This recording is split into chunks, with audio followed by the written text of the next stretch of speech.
On vous a toujours enseigné les nombres complexes tel un dogme. On vous a toujours dit I carré est égal à moins 1. C'est ce I qui fait la magie des nombres complexes. Eh bien, dans cette vidéo, je vous dévoile tout. Je vous dis réellement qui est I et pourquoi I carré est égal à moins 1. Si ça vous intéresse, restez scotché, regardez cette vidéo jusqu'à la fin. Les nombres complexes constituent l'une des notions les plus importantes des classes de terminale scientifique. En effet, ce sont l'une des innovations entre les classes de première scientifique et les classes de terminale scientifique. Les nombres complexes apportent une solution majeure, une évolution majeure dans le développement des mathématiques. En classe de terminale scientifique, les nombres complexes touchent à environ 6 chapitres. Nous avons les nombres complexes approche algébrique, les nombres complexes approche géométrique, nous avons les similitudes, nous avons les probabilités et les équations différentielles qui peuvent faire appel aux nombres complexes. Et parfois même, dans certains cas de figure, les intégrales peuvent faire appel aux nombres complexes. Il en est de même pour les statistiques, les probabilités, pour ceux qui vont un peu évoluer dans les sciences après le baccalauréat, dans les études universitaires. Alors, il est essentiel, voire fondamental, capital, pour tout élève de classe de terminale scientifique, de bien comprendre, de bien cerner, de bien maîtriser les contours et les avenants des nombres complexes, car c'est comme la sève qui va les nourrir tout au long de leur parcours scientifique, car quelle que soit la filière que vous allez choisir après le baccalauréat, filière scientifique, filière économique, vous aurez à vivre avec les nombres complexes. Que ce soit en électricité, en informatique, en ingénierie, en télécommunication, en génie civil, etc., en médecine, en statistique, en économie, en finance, vous aurez besoin de manipuler la magie des nombres complexes. Alors accrochez-vous, installez-vous confortablement et regardez ce cours, suivez cette vidéo de bout en bout et laissez vos questions en commentaire chaque fois que vous en aurez l'occasion. Cette leçon 0 constitue l'ossature, le préambule, la prémisse des nombres complexes. Au commencement des nombres complexes étaient les matrices. Le mystère du nombre I. Qui est vraiment ce I mystérieux qu'on a bien fait d'appeler nombre imaginaire. Je vous explique tout ici, je vous montre d'où vient le I et pourquoi I carré est égal à moins 1. Mais avant cela, nous devons nous plonger un peu dans l'univers des matrices. Je ferai tout mon possible pour rendre cela terre à terre afin que tout le monde puisse comprendre. Même l'enfant de 6e qui a déjà manipulé un tableau devrait pouvoir comprendre cette leçon car elle est terre à terre, les mots sont simples, les mots sont clairs. Alors, qu'est-ce qu'une matrice? Je vous dis ce qu'est une matrice dans la suite de cette vidéo. Qu'est-ce qu'une matrice? Eh bien, une matrice est tout simplement, tenez-vous bien, un tableau. Eh oui, une matrice, ce gros mot, représente tout simplement un tableau. Dans vos machines, vous avez eu l'habitude de manipuler les tableaux sur Excel ou bien sur Word. En réalité, ces tableaux peuvent être vus comme une matrice. Donc, une matrice est tout simplement un tableau de dimension 2 constitué de lignes et de colonnes. Bien entendu, on peut étendre les matrices aux dimensions supérieures, mais ça n'entre pas dans le cadre de ce cours. Nous nous limiterons aux matrices de dimension 2, c'est-à-dire constituées uniquement de lignes et de colonnes. Si nous prenons un tableau à n lignes et m colonnes, en réalité, nous avons une matrice à n lignes et m colonnes. Tout simplement, rien de plus, rien de moins. Alors, je vais vous présenter ici l'image d'un tableau et que désormais, nous allons regarder comme une matrice. La différence entre un tableau et une matrice, c'est que dans un tableau, il y a des divisions. Généralement, il y a des divisions entre des lignes et les colonnes. Si donc nous effaçons les divisions entre ces lignes et ces colonnes, nous obtenons une matrice. Il suffirait juste de mettre des parenthèses au début et à la fin, ou encore placer des crochets au début et à la fin pour avoir une matrice en bonne et due forme en tant qu'élément mathématique. D'ailleurs, en informatique, on parlera de matrices, mais dans le système, ce sera en réalité des tableaux. Donc, habituez-vous à comprendre cela. Désormais, matrice, entendez tableau, matrice, tableau, matrice, tableau. Rien de plus, rien de moins. Une différence essentielle entre les tableaux et les matrices est que les tableaux manipulent tout type d'éléments. Dans un tableau, on peut avoir du texte, on peut avoir des nombres, on peut avoir des objets, on peut avoir des fichiers, on peut avoir tout ce qu'on veut. Alors que dans des matrices, d'un point de vue mathématique, on ne manipule que des nombres. Que ce soit des nombres entiers naturels, entiers relatifs, décimaux, rationnels, réels ou complexes. On ne manipule que des nombres. Généralement, on s'arrête aux nombres réels. Très rarement, on manipule les nombres complexes dans les matrices. Je dirais même, je n'ai pas encore vu, je ne sais pas si ça se fait, mais moi, aujourd'hui, je n'ai pas encore vu des nombres complexes dans des matrices. Sur cette image, vous avez un tableau. Ce tableau vous est familier, vous l'avez certainement déjà vu au moins une fois.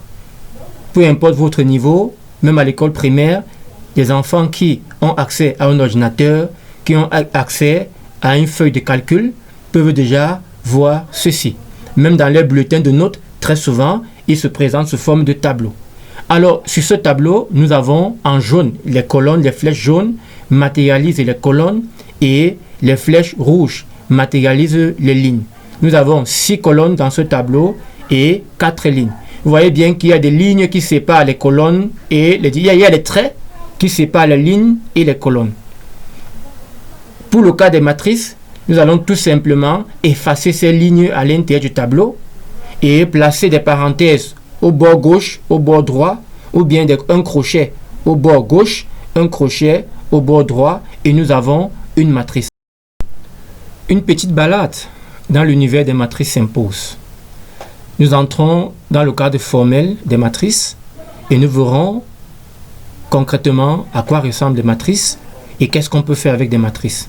Tout d'abord, nous allons désigner par M indice NM parenthèse R l'ensemble des matrices constituées de N lignes et de M colonnes à coefficient dans R. Ça veut dire quoi, coefficient dans R? Ça veut dire que les nombres qui vont apparaître dans cette matrice seront pris dans l'ensemble R des nombres réels.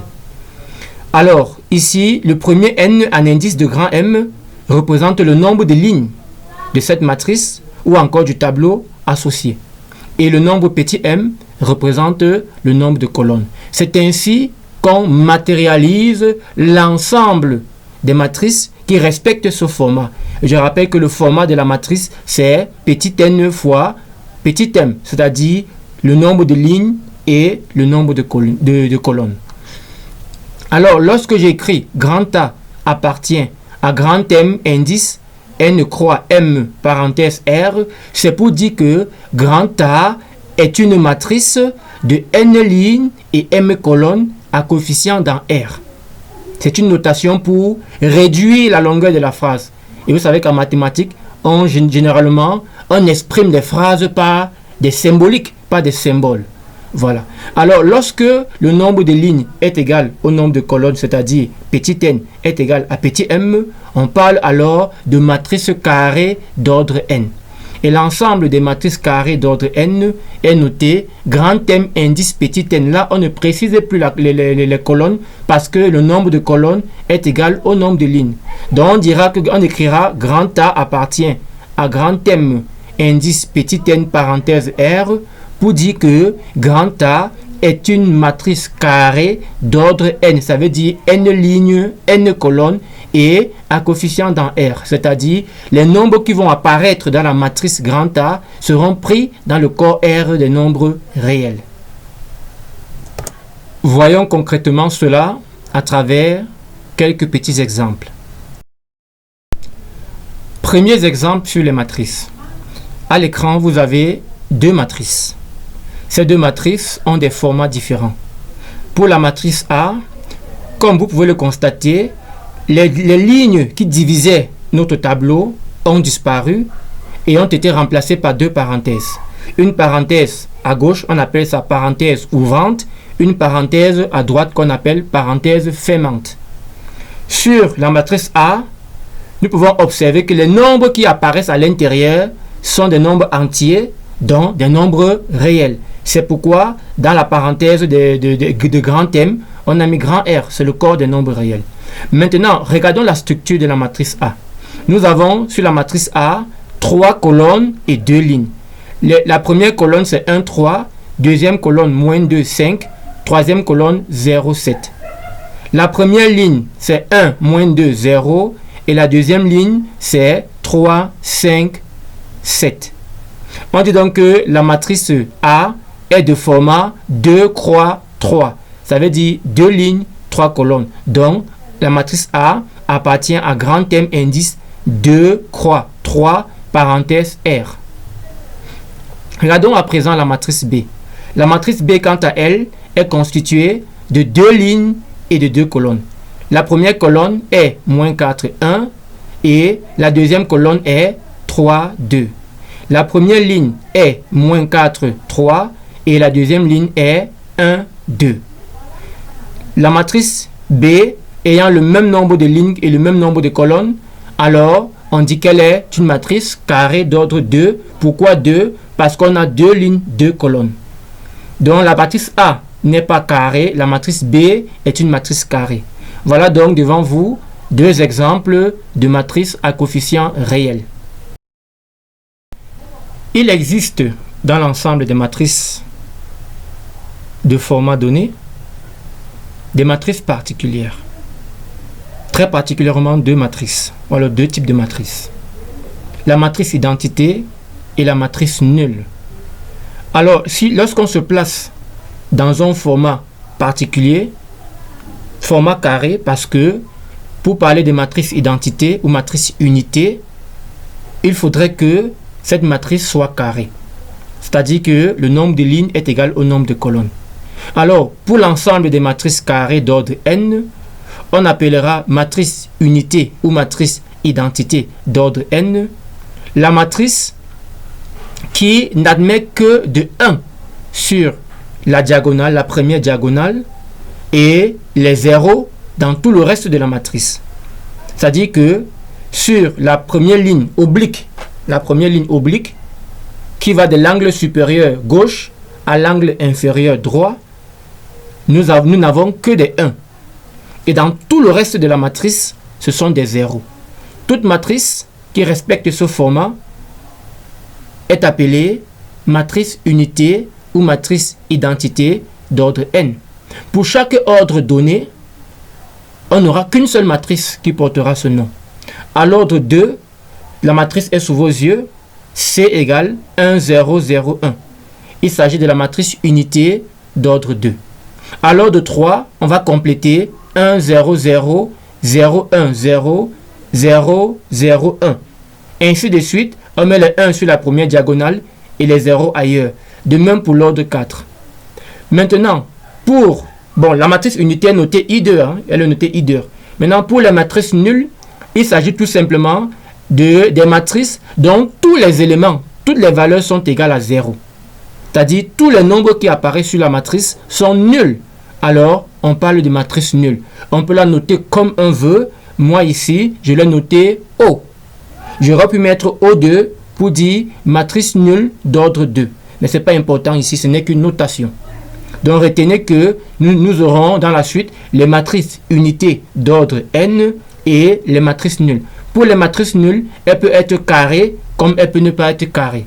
C'est-à-dire que le nombre de lignes peut être différent du nombre de colonnes pour les matrices nulles, alors que pour la matrice identité ou alors les matrices identité, elle doit être carrée.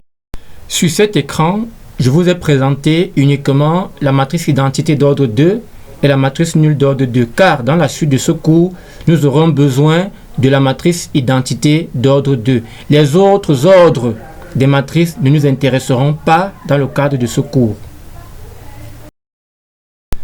À présent, voyons quelques opérations que nous pouvons effectuer sur les matrices. La première que je vais vous présenter s'agira de l'addition de deux matrices. Alors, comme vous savez manipuler l'addition dans les nombres réels, bien évidemment, au niveau des matrices aussi, on peut faire des additions. Alors, lorsqu'on vous donne deux matrices A et B, et qu'on vous demande de les additionner, la première chose que vous devez faire, c'est vous poser la question de savoir si l'addition de ces deux matrices est possible. Quelle est la condition pour que l'addition de deux matrices soit possible? La condition, elle est simple. Pour pouvoir additionner deux matrices A et B, il faudrait tout simplement que ces deux matrices aient exactement le même format. C'est-à-dire que ces deux matrices aient le même nombre de lignes et le même nombre de colonnes. Je ne dis pas que le nombre de lignes doit être égal au nombre de colonnes. Non, je dis que si la matrice A a 10 lignes, la matrice B doit avoir 10 lignes. Si la matrice A a 5 colonnes, la matrice B doit avoir 5 colonnes. Donc, le nombre de lignes de la matrice A doit être égal au nombre de lignes de la matrice B et le nombre de colonnes de la matrice A doit être égal au nombre de colonnes de la matrice B. Une fois que ces conditions sont vérifiées, alors on peut faire l'addition. Et dans ce cas, comment additionner? C'est très simple. Il suffit d'additionner 2 à 2 les éléments, les nombres qui occupent les mêmes positions dans les deux matrices. Ça veut dire que le nombre dans la matrice A qui se trouve à la croisée entre la première colonne et la première ligne sera additionné au nombre qui se trouve à la même position dans la matrice B. Première ligne, première colonne, première ligne, première colonne, j'ai fait l'addition. Ça me donne donc l'élément qui sera à la première ligne et à la première colonne de la matrice somme que nous allons obtenir. On fait la même chose pour tous les éléments des deux matrices. On additionne les éléments position par position. Et dans ce cas, nous avons à la fin une seule matrice. Ceci dit, on ne peut pas additionner deux matrices ayant des formats différents. C'est impossible. Si vous avez ça devant vous, ne réfléchissez pas, ne vous cassez pas. Cette addition ne peut pas se faire. Voyons cela formellement. Sur cet écran, nous avons deux matrices A et B. La matrice A est de format 2, 3. La matrice B est de format 2, 3. Les deux matrices ayant le même format, on peut les additionner, bien qu'elles ne soient pas des matrices carrées. Comment donc les additionner? On va additionner pas à pas les éléments qui occupent les mêmes positions. Dans la matrice A et dans la matrice B, les éléments A et G occupent les mêmes positions. Donc, on va les additionner. De même, les éléments B et H occupent les mêmes positions. On va les additionner. Les éléments C et K occupent les mêmes positions. On va les additionner. De même pour les éléments D et X, les éléments E et Y, les éléments F et Z. Et vous voyez que lorsqu'on fait ces additions, on les dépose aux mêmes endroits. On ne change pas leur position dans la matrice somme. Voilà donc comment est-ce qu'on fait la somme de deux matrices lorsque cela est possible. Et la matrice finale, la somme qu'on obtient est du même format que les matrices de départ. On peut constater ici que le résultat a bien 2 lignes, 3 colonnes. dont le format c'est 2 croix 3. Voilà. Formellement, voilà comment présenter, comment effectuer la somme de deux matrices. Quand il s'agit de la soustraction de la différence de deux matrices, c'est-à-dire A moins B, il suffira de remplacer le plus par le moins dans vos opérations. Et vous avez la matrice A moins B. Voyons donc cela plus clairement par des exemples concrets. Voici donc un exemple dans lequel nous allons effectuer la somme et la différence de deux matrices. Avant d'entrer dans les calculs, commentons un peu nos matrices A et B. Pour la matrice A, elle est constituée de 2 lignes et de 3 colonnes. Si nous faisons le croisement entre la première ligne et la première colonne, nous obtenons le nombre 2. Si nous faisons le croisement entre la deuxième ligne et la deuxième colonne, nous obtenons le nombre 0. Si nous faisons le croisement entre la troisième colonne et la deuxième ligne, nous obtenons le nombre 4. Il en va de même pour la matrice B. Si nous faisons le croisement entre la deuxième colonne de la matrice B et sa deuxième ligne, nous obtenons moins 6. Si nous faisons le croisement entre la première ligne de la matrice B et sa troisième colonne, nous obtenons le nombre 2. Ainsi de suite, voilà comment on récupère les éléments d'une matrice à travers leurs indices. L'indice de la ligne, l'indice de la colonne.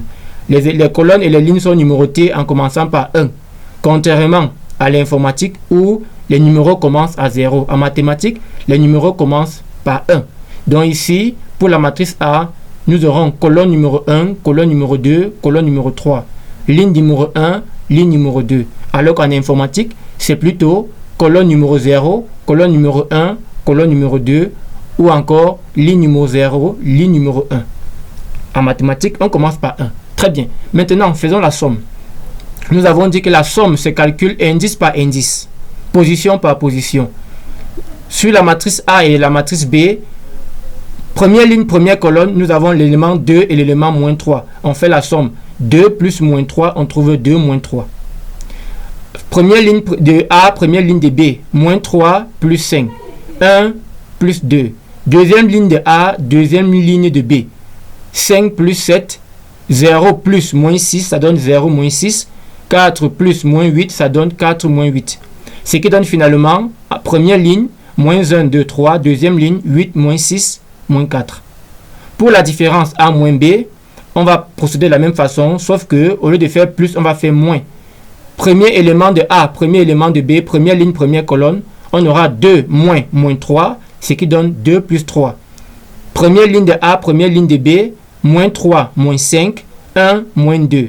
Deuxième ligne de A, deuxième ligne de B, on aura 7, moins 5, moins 7, 0, moins, moins 6, ce qui donne 0 plus 6, 4, moins, moins 8, ce qui donne 4 plus 8. Et enfin, nous avons première ligne, 5, moins 8, moins 1, deuxième ligne, moins 2, 6, 12. Voilà donc présenté rapidement la somme et la différence. Je précise que pour la somme, calculer A plus B et calculer B moins A donne exactement le même résultat. Par contre, pour la différence, A moins B est différent de B moins A. Pour vous en convaincre, je vous invite à faire ces calculs par vous-même. B plus A, vous allez trouver le même résultat que A plus B. Par contre, pour B moins A, vous n'allez pas trouver le même résultat. En fait, les résultats vont différer par le signe. Ce qui était plus avec A moins B devient moins avec B moins A. Si vous n'avez pas compris ceci, je vous invite à remonter pour relire la formule et puis vous revenez appliquer dans les calculs. Si après cela, ça ne donne toujours pas, écrivez-moi en commentaire, je me ferai le plaisir d'y revenir. Comme travail à faire, vous aurez 4 matrices dont vous allez effectuer les additions et les soustractions quand cela sera possible. Vous pourrez partager votre résultat en commentaire sous cette vidéo et je vais les corriger et vous donner les réponses finales. Comme travail à faire, donc, vous avez 4 matrices A, B, C, D. Je vous demande donc d'effectuer les opérations indiquées lorsque cela est possible. Quand ce n'est pas possible, vous dites cette opération n'est pas possible et vous dites pourquoi cela n'est pas possible. Voilà. Donc, vous devez le faire. Ce n'est pas compliqué. C'est un jeu d'enfant. Il vous suffit d'écrire les choses. Bien. Inspirez-vous, par exemple, de ce que j'ai eu à faire et je suis sûr que ça va couler comme de l'eau de roche.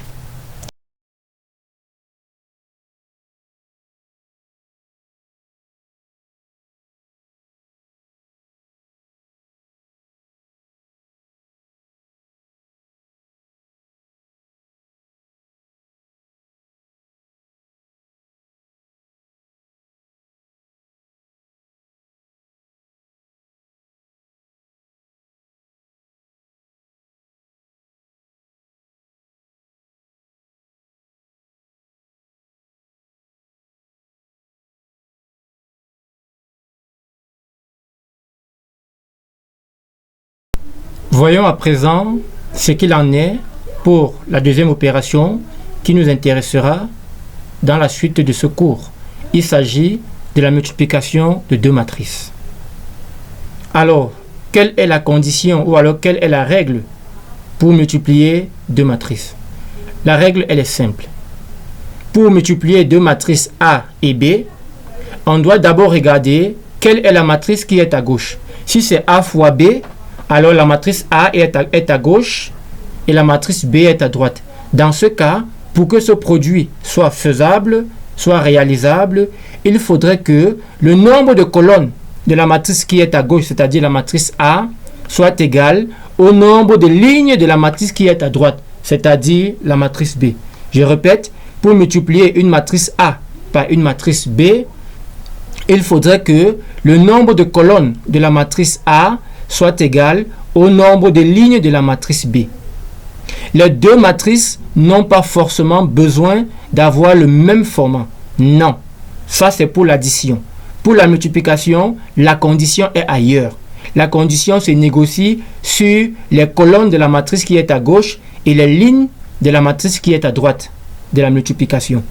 Nombre de colonnes de la matrice de gauche est égal nombre de lignes de la matrice de droite. Dans ce cas, on peut faire la multiplication. Et lorsque cela est vérifié, comment donc effectuer la multiplication? Ici, l'opération est un peu délicate, mais pas compliquée. Regardez bien ce qui se passe. Quand je prends la matrice A qui est devant vous, elle a 2 colonnes. Et la matrice B a 2 lignes. Donc, je peux calculer le produit A croix B, de la multiplication de A par B. Et comment je fais?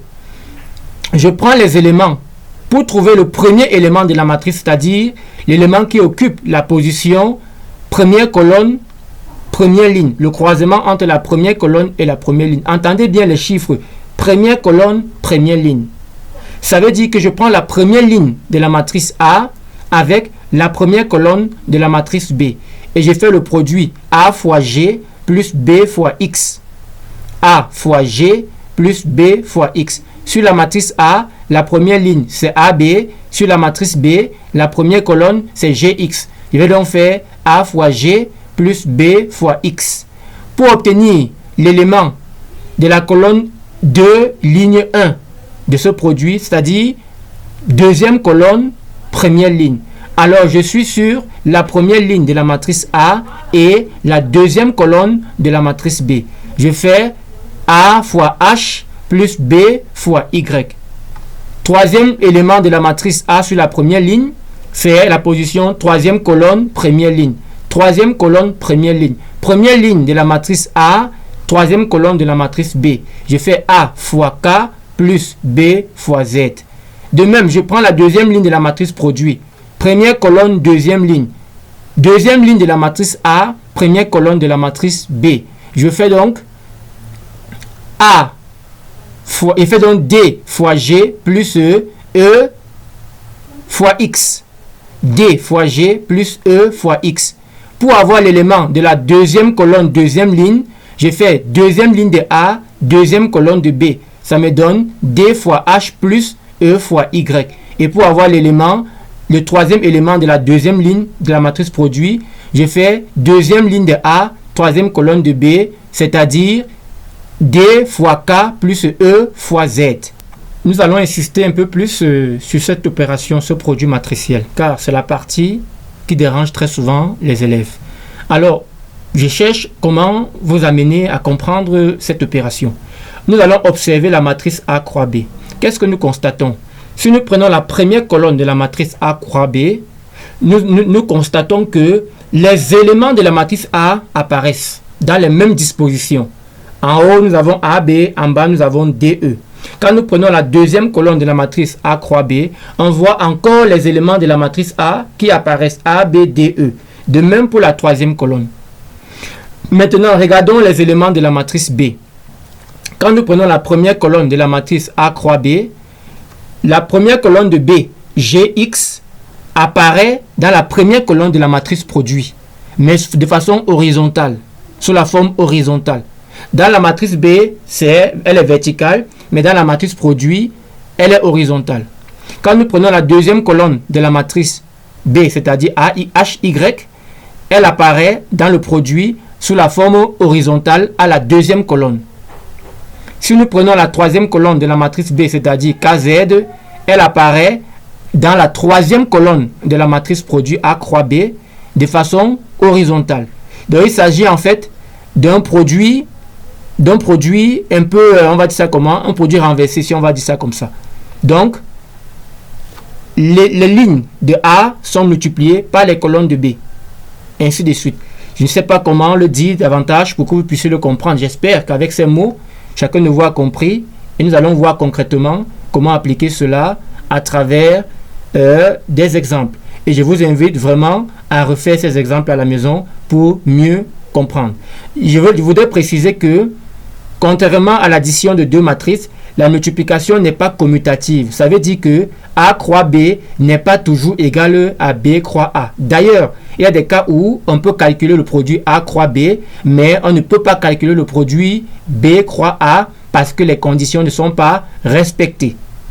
Il faut donc faire attention dans vos manipulations sur les matrices produits. Voyons donc comment tout ceci marche à travers un exemple concret. Nous prenons la matrice A de 2 lignes, 2 colonnes, la matrice B formée de 2 lignes et 3 colonnes. Avant de pouvoir faire le produit A croix B, on va vérifier la condition. Est-ce que le nombre de colonnes de la matrice A est égal au nombre de lignes de la matrice B? On vérifie cela. La matrice A a 2 colonnes, la matrice B a 2 lignes. Et oui, le nombre de colonnes de la matrice A est bien égal au nombre de lignes de la matrice B. Par conséquent, le produit A croix B est réalisable. Faisons-le. Nous avons dit, on prend pour la matrice produit, je veux l'élément de la première ligne et la première colonne. Pour cela, je vais multiplier les éléments de la première ligne de A par les éléments de la première colonne de B. On va donc faire 2 fois moins 3, ce qui donne moins 2 fois 3, plus moins 3 fois 7, ce qui donne moins 3 fois 7. Donc on obtient moins 2 fois 3, moins 3 fois 7. Sur la première ligne du produit, deuxième élément, il s'agit de la deuxième colonne première ligne. Deuxième colonne première ligne de A, deuxième colonne de B. Ça nous donne 2 fois 5, plus moins 3 fois moins 6, moins fois moins plus, ce qui donne 2 fois 5 plus 3 fois 6. Première ligne de A fois B, troisième élément, ça donne troisième colonne, première ligne. Première ligne de A, troisième colonne de B. On obtient 2 fois 2 plus moins 3 fois moins 8. Moins fois moins plus, ça donne 2 fois 2 plus 3 fois 8. Prenons maintenant la deuxième ligne du produit. Première colonne, on a première colonne, deuxième ligne. Donc, deuxième ligne de A, première colonne de B. On obtient 5 fois moins 3 plus 0 fois 7. Deuxième ligne du produit, troisième colonne. On obtient donc la deuxième ligne de la matrice A, troisième colonne de la matrice B. Ça donne 5 fois 5 plus 0 fois moins 6. Plus fois moins, moins. C'est pourquoi j'ai mis moins 0 fois 6. Dernier élément de la matrice produit, sa position c'est troisième colonne, deuxième ligne. Ça veut dire deuxième ligne de A, troisième colonne de B. Ce qui donne 5 fois 2 plus 0 fois moins 8 plus fois moins moins. Donc on a 5 fois 2 moins 0 fois 8. Et lorsqu'on calcule tout cela, qu'est-ce qu'on obtient? Première ligne, on a moins 27, 28, 28. Deuxième ligne, moins 15, 25, 10. Voilà donc les résultats de notre produit A croix B. Si vous n'avez pas compris, vous pouvez réécouter cette partie-ci plusieurs fois, autant de fois que nécessaire, jusqu'à comprendre. Si ça ne va toujours pas, alors écrivez-moi en commentaire et je trouverai un moyen de refaire d'autres exemples pour que vous puissiez comprendre. Et qu'est-ce qu'on constate pour le format de la matrice produit? Le format final a le même nombre de lignes que la matrice de gauche et le même nombre de colonnes que la matrice de droite. C'est un élément très important. Lorsqu'on calcule le produit de deux matrices, la matrice finale a le même nombre de lignes que la matrice de gauche et le même nombre de colonnes que la matrice de droite. Donc le format c'est 2, 3. Maintenant, essayez de calculer le produit B fois A. On va constater que dans ce produit B fois A, les conditions ne sont pas respectées. C'est quoi la condition? Quand je dis B fois A, la matrice qui est à gauche, c'est la matrice B. La matrice qui est à droite, c'est la matrice A. Alors, il faudrait que le nombre de colonnes de la matrice de gauche, c'est-à-dire la matrice B, soit égal au nombre de lignes de la matrice de droite, c'est-à-dire la matrice A. Or, la matrice B a 3 colonnes, la matrice A a 2 lignes. 3 est différent de 2. Ça veut dire que la condition n'est pas respectée. Par conséquent, le produit B fois A n'est pas défini. On ne peut le calculer. Il n'existe pas. Je pense que c'est assez clair pour tout le monde. Si ce n'est pas le cas, alors vous savez quoi faire. Réécoutez, laissez des messages en dessous de la vidéo. Pour votre entraînement, je vais vous laisser un exercice à faire à la maison en vous appuyant sur ce que je viens de faire.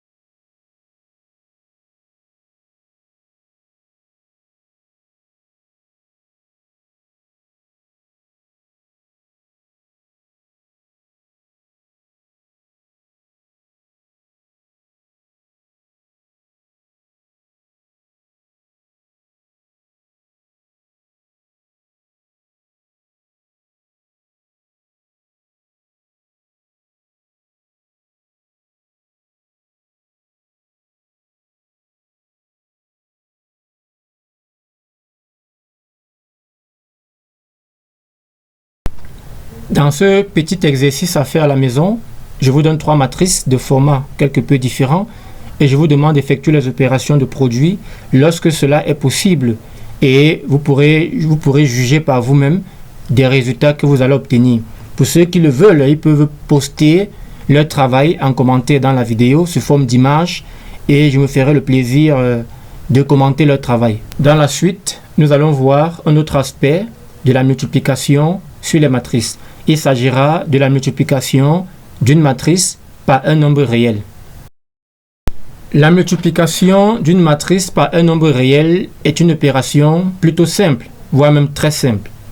Alors, pour multiplier une matrice par un nombre réel, il n'existe pas de condition.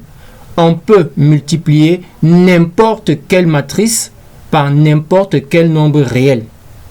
Il n'y a pas de condition à ce niveau.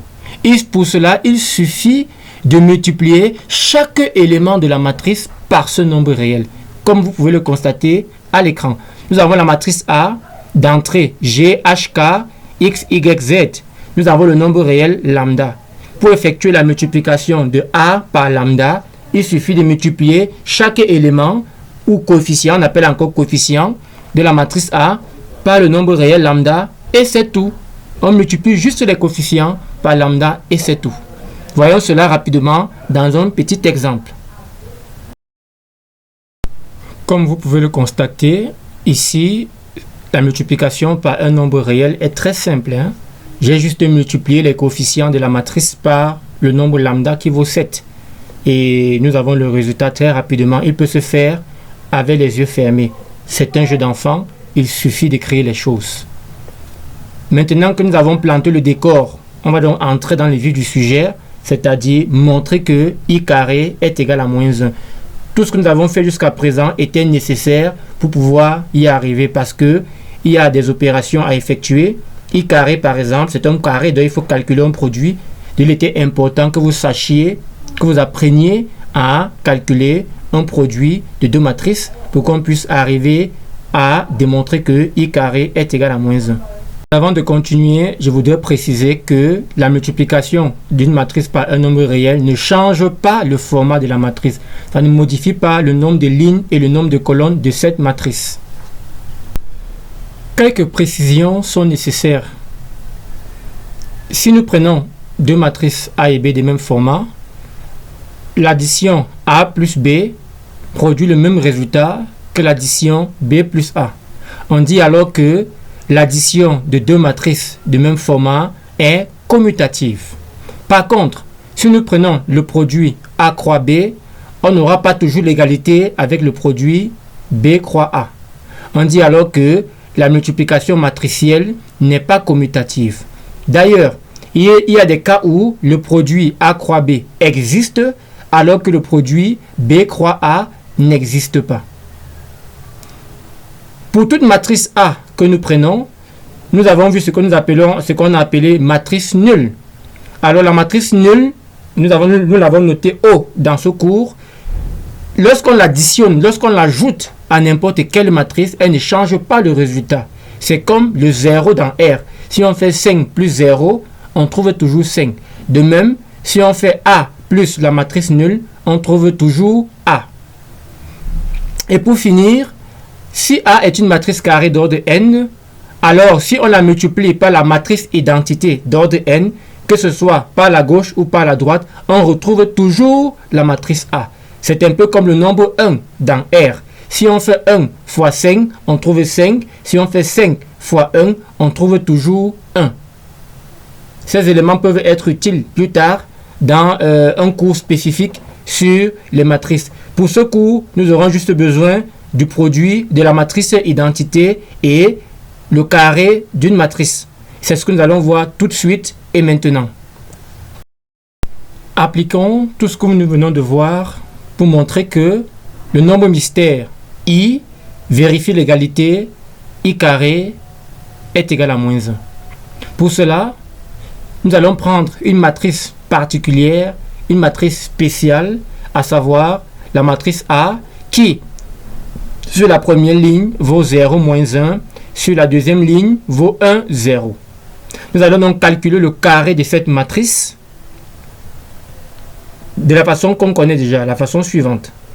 A carré, nous savons que le carré d'un nombre, c'est la multiplication de ce nombre par lui-même. Donc, A carré est égal à A fois A. Calculons donc A fois A comme nous venons d'apprendre. Premier élément de la matrice produit.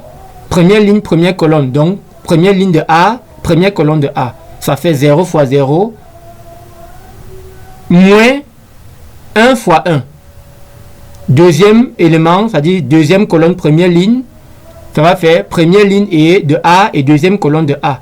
Nous obtenons moins 0 fois 1, autrement dit c'était 0 fois moins 1, le moins passe devant, ça devient moins 0 fois 1, moins 1 fois 0. Deuxième ligne, nous avons 1 fois 0 plus 0 fois 1. Troisième ligne, deuxième ligne toujours, troisième et deuxième élément, nous avons moins 1 fois 1 plus 0 fois 0. Lorsqu'on calcule tout cela, on trouve la matrice moins 1, 0, 0, moins 1. Et on met le moins en facteur. On met le moins en facteur, ça nous donne moins facteur 1, 0, 0, 1.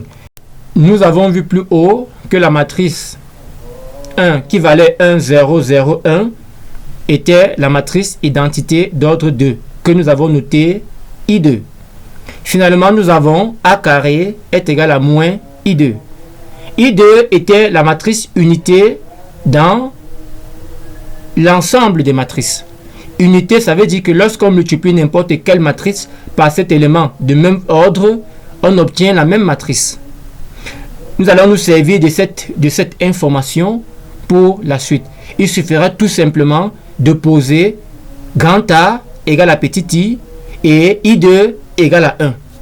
Et nous aurons notre fameux I carré est égal à moins 1. Nous avons donc A carré est égal à moins I2 et en posant petit I égale à grand A et 1 est égal à I2, on obtient I carré égale à moins 1. C'est donc ce résultat, ce mystère que nous avions prévu dès le départ de lever. Alors à ce niveau, désormais, ne voyez plus cette information, cette vérité I carré est égal à moins 1 comme un dogme, comme un mystère. Si tel était le cas avant cette vidéo, sachez désormais que le mythe a été brisé, le dogme a été vaincu. On a donc fabriqué un objet I dont le carré est égal à moins 1. Et en mathématiques, on l'a appelé nombre imaginaire. C'est donc ce nombre imaginaire qui constitue le cœur même des nombres complexes qui fera l'objet de nos prochaines vidéos. Si vous avez suivi cette vidéo jusqu'au bout, je suppose que vous avez bien compris les différentes articulations de celle-ci. Si tel n'est pas le cas, n'hésitez pas de poser vos problèmes en commentaire. Je ne partirai pas sans vous remercier d'avoir consacré ce temps à apprendre avec moi sur l'introduction des nombres complexes. J'espère que j'ai été à la hauteur de vos attentes et que vous avez tiré satisfaction au bout de cette vidéo.